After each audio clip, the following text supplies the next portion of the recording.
मी असं म्हणेल, त्याचं नेतृत्व करायचंच आहे. तर नेतृत्व करत असताना निश्चितपणाने गोंद्याला झालेल्या कार्यक्रमाची मी साक्षीदार आहे. कारण त्यावेळी मीच अडवलं दिलीप गांजाड्यांना. कारण ते चिडले याच्यावरून होते की त्यांनी काय केलं आहे ना कामं, त्यांनी जरूर सांगावं. एखाद्या आमदाराला तो अधिकार आहे, त्यांनी त्याची केलेली विकास कामं जरूर मांडावी. तो शाळेच्या गॅदरिंगचा कार्यक्रम होता आणि ॲट अ टाईम आम्हाला एकत्र वर बोलवलं गेलं होतं.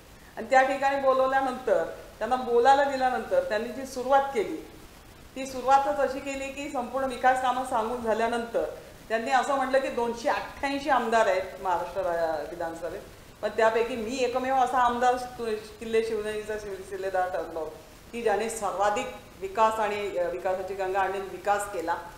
त्यांनी खुशाल बोलावं ते, पण त्यांनी टार्गेट गांजळेंना केलं आणि त्या ठिकाणी नाव घेऊन सांगितलं की गांजळे माहितीचा अधिकार करा आणि माहितीच्या अधिकारात तुम्ही सगळ्या माहित्या काढा.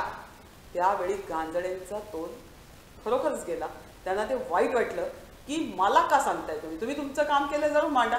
पण ते त्याच वेळी ते असे रागवायला त्यांच्यावर गेले. मी त्यांना थांबवलं. गांजळे तुम्ही थांबा, मी आहे इथे, असं करून मी त्यांना त्या ठिकाणी थांबवलं.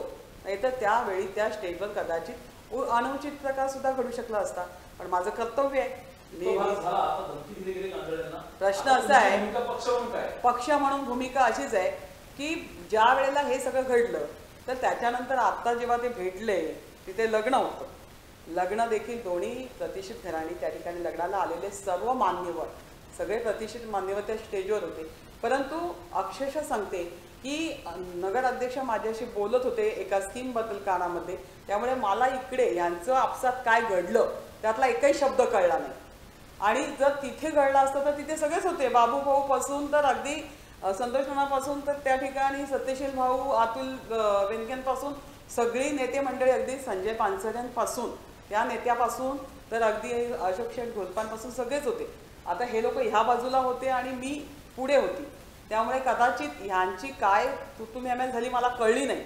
पण ज्या वेळेला आम्ही तिथून बाहेर पडल्यानंतर गाडीत जेव्हा ते हॉटेलच्या तिथे म्हटले की काहीतरी घ्या म्हणून, त्यावेळेला आतमध्ये कार्यकर्त्यांनी नेल्यानंतर म्हटले ताई काहीतरी तुम्हाला घ्यावं लागेल. त्यावेळी हे ताण करत होते, मला कळलं नाही. मी होते, गुलाबशेठ होतं, तर माझ्या काही लक्षात आलं नाही का आंबेगावमध्ये जायला हे करेल. मला काहीच लक्षात येईना. तेव्हा मी गाडीत बसल्यावर म्हटलं त्यांना की काय झालं गांजळे, तुम्ही ताण का करताय, आपण कार्यक्रमाला आलो आहे आणि तुमचं काय नेमकं बिनसलं. तेव्हा त्यांनी मला सांगितलं का तुम्हाला खरंच कळलं नाही का. मी म्हटलं गांजळे साहेब मला खरंच काही माहीत नाही काय प्रकार घडला.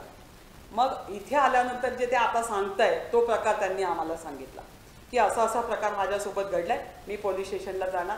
म्हटलं तुम्हाला अधिकार आहे, तुम्ही जाऊ शकता, परंतु ज्या वेळेला माझ्या कार्यकर्त्यासोबत असं घडत असेल त्यावेळेला निश्चितपणाने या ठिकाणी सर्व शिवसेनेच्या पदाधिकाऱ्यांशी बोलून घेतलं. मी माऊलींना सांगितलं, या माऊली खंडागळे तालुका प्रमुख आहेत, पहिलं जिल्हा प्रमुख रामशेठ गावडे, त्याचबरोबर प्रसन्नांना डोके, त्याचबरोबर बाबूभाऊ पाटे, संतोषनाना खैरे, या ठिकाणी संभाजीराजे तांबे, शरदांना चौधरी, संभाजीराजेंपासून तर दिलीप शेठ डुंबरेंपासून प्रत्येकाला, नगराध्यक्षापासून गटनेत्यापासून सगळ्यांना सांगितलं की बाबांनो असं यांच्यासोबत घडलं आहे.